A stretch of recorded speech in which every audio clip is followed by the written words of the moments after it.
So as we continue to educate around the myriad of issues, I'm going to ask Hugh Madden to come up, representing Proposal 3, the collective bargaining rights for health care workers, and tell us what's at stake with this upcoming ballot initiative, Hugh. Please welcome Hugh Madden. Thanks so much.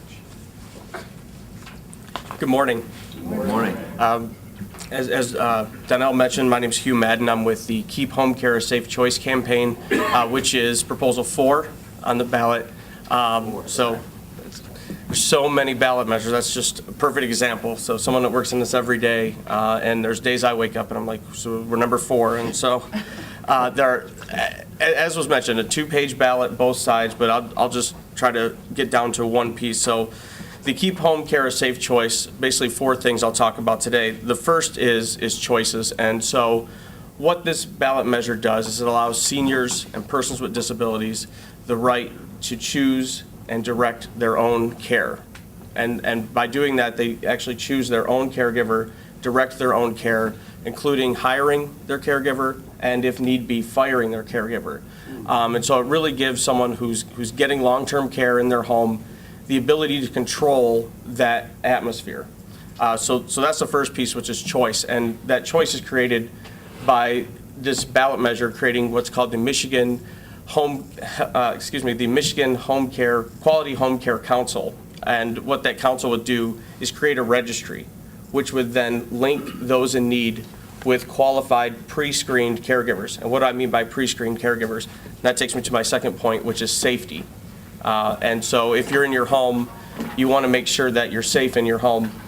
And so what this ballot measure would require is that any caregiver that is on the registry, they would have to go through a criminal background check, so that if you're choosing someone to come into your home, you know who you're choosing and what their background is. But beyond that, it also has a way to have a referral on there. So if you have a bad situation with someone who doesn't necessarily have a criminal background check, or you have a good situation with someone, the next person on that registry that's choosing that caregiver will have that information handy. And I think that's a good thing. The third piece on the proposal is savings. Independent studies, one conducted by the AARP, another conducted by the Anderson Economic Group here in Michigan, have looked at the cost difference in when you compare patient acuity, apples to apples, between long-term care in the home setting or long-term care in an institution setting. And the savings inside of Medicaid, which are taxpayer savings, are about $55,000 per person per year. And so, as you know, I'm 36 years old, and I think I've spent my entire adult life reading stories in the newspaper about how states and governments are trying to find places to save money. So Proposal 4 is just one place. And so finally, I'll end with support, let you know who supports this campaign. Senior groups, such as the Area Agencies on Aging, have supported us. The ARC Michigan supports us. As well as other disability rights groups, Michigan Disability Rights Coalition. We have veteran groups, Paralyzed Veterans of America, the Michigan chapter has also endorsed us. Many faith leaders and other community leaders, senior activists, disability rights activists, and we're always seeking other support. So I'll stick around. So if you have a group that you think might be interested in endorsing, or at least having somebody come out and give a presentation, I'd be willing to do that as well as individual endorsements as well. And so, and like I said, any group, and we're seeking any support that we can get. Thank again, Hugh Madden. Keep Home Care a Safe Choice. And Hugh, as we're going to post this on our YouTube channel, just for the record, Proposal 4, yes means what and no means what? Voting yes means that seniors and persons with disabilities will have the right to choose and direct their own care. The same thing with all the safety and the savings. And so we're asking for a yes vote to make all that happen. Mm-hmm. And if you vote no, you don't do anything. If you vote no, you're not for that. Gotcha. Great. Let's thank again Hugh Madden. Thank you. And I do want to note the presence of our president, Reverend Dr. Wendell Anthony, who has joined us. We'll give Reverend our last word of the day. But at this time, I'm going to ask if we could do some quick updates with our Green and Climate Equity update by Ms. Simone Lightfoot. And following Ms. Lightfoot, we will have our General Counsel, Butch Hollowell, come forward with our legislative updates. Ms. Lightfoot. Thanks, I know. Thank all of you again for being here. We always love to see you. I will be brief. There's a brochure out called 25 by 25, 20 by 25 by 25. Well, thanks. And that's renewable energy standards. And that's basically something you've probably heard me talking about over the months. That's basically that if you're going to provide electricity to our state, that you do it with 25% renewable energy, energy that comes from sun or wind or hydro or biomass, some other form of energy than coal. And of course, coal affects us as it relates to health challenges, asthma, and our incinerator, our air quality. I know Daniel Spiker has an issue with air quality issues where he lives, and we are very familiar in this area around our incinerator. And so when you look at 25 by 25, it's simply saying that if you're gonna provide this service to us, make sure that you do it in a way that is progressive. Our state is at 10% currently. The states around us are all in their 20s as it relates to renewable energy. We're really behind the 8 ball on this. And we don't produce coal in Michigan. We train it in to our state, and we spend a lot of money to do that.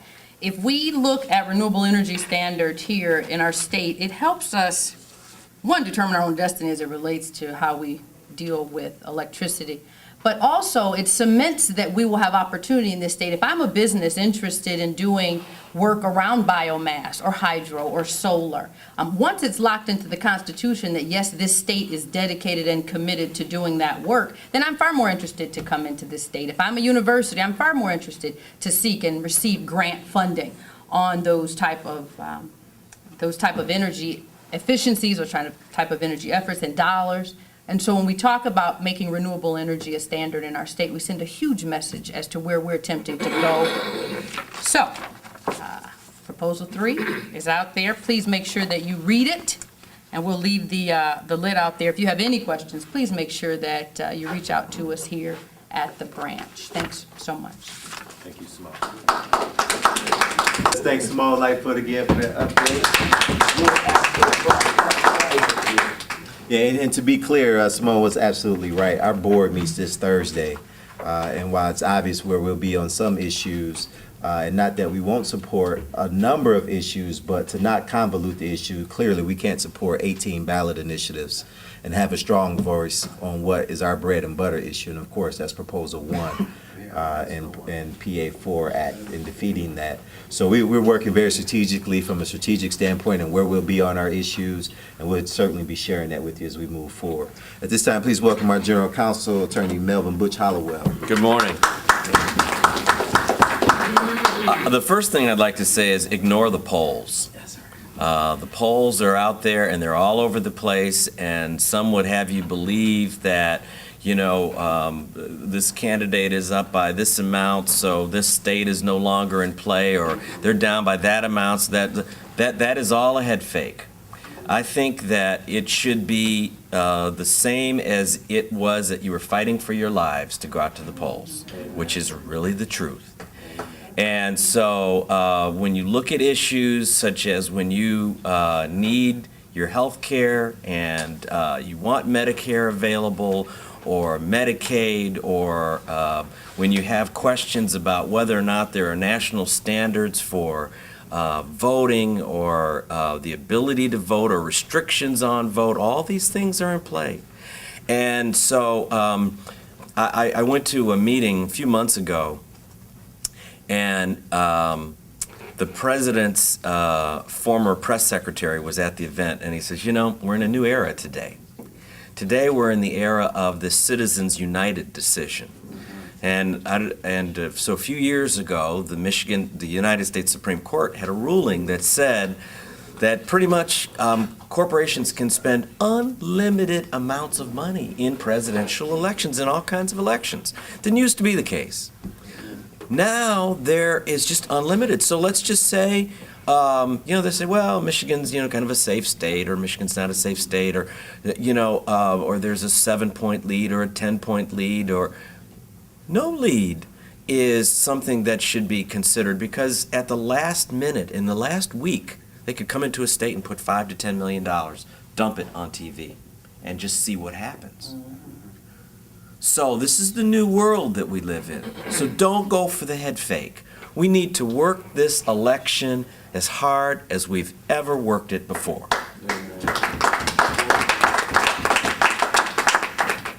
The second thing is, as Donnell has indicated, this is the longest ballot in Michigan history. So we've got a 4-page ballot. Now, do you all remember when former Supreme Court Justice Conrad Mallett was running for election, and me and this guy, Rick Weiner, were running his campaign, and it was Rick Weiner's idea, but do you remember the slogan?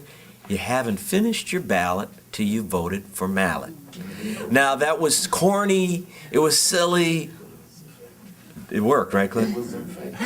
And what we wanted is, because the Supreme Court is towards the back end of the ballot, and what we know is that in Michigan elections, there's about a 30% fall off from the top of the ballot to the back of the ballot. 30% is big. On a ballot that has 18 initiatives on it, it could be a bigger drop off. Here's the other thing.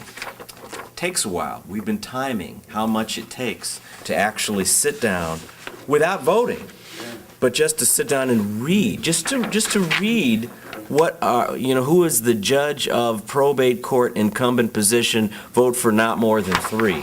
So it takes about 7 to 8 minutes just to read it, let alone to decide what 3 am I going to vote for. So we're working very closely with the clerk's office here in Detroit and in Flint and in Saginaw and Grand Rapids and a lot of other places. There's a meeting here every day almost. Thank you, Donnell, for opening up the office every day to kind of work on it with people around the state to make sure that things are coordinated and are running smoothly, because we have a really long ballot, longest ballot that we've ever seen. Okay. So those being the dynamics, some basics. One, the election is on Tuesday, November 6th. We all know that. The last day to register is October 9th. Okay, so that's 1 week from Tuesday. Our director just passed out some voter, registration forms. Again, we've got 1 week from Tuesday to get people to register. Take a young person with you to register. Registering to vote is a big civic thing. It's a fun thing. It's getting out there. It's meeting people in the neighborhood. You feel great when you do it. When you take somebody young with you, they feel good. It's, oh, I did something. It's one of the things that we cited, frankly, to the governor's office after the legislature put all those restrictions on voter registration, and they passed the bills, and they weren't it wasn't clear whether it was going to be signed or not. And as we went to work with the governor's office to say why these things are not a good idea, they kind of put a cloud over the whole voter registration process, and we pointed that out. Voter registration is a great civic endeavor. So take somebody young with you, and thank goodness those bills did get vetoed. On the ballot, clearly we have a race for president. We have a race for the United States Senate. We have a race for Congress, all 14 seats. I said 14. I didn't say 15. We lost a seat, right? We lost a seat. We used to have 15. We have 15 now, but we will be 14 on November 6th because Michigan and Rhode Island were the only 2 states to have lost population in the last census. The wrinkle on that, of course, is that while the overall population in the state declined, Michigan's minority population increased dramatically during the last 10 years, from 21.4% to 23.4%. That was driven by the African American population and by the Latino population and somewhat by the Asian population. But it's a new day. This is as important as if your life depended on it. And it does. And it does.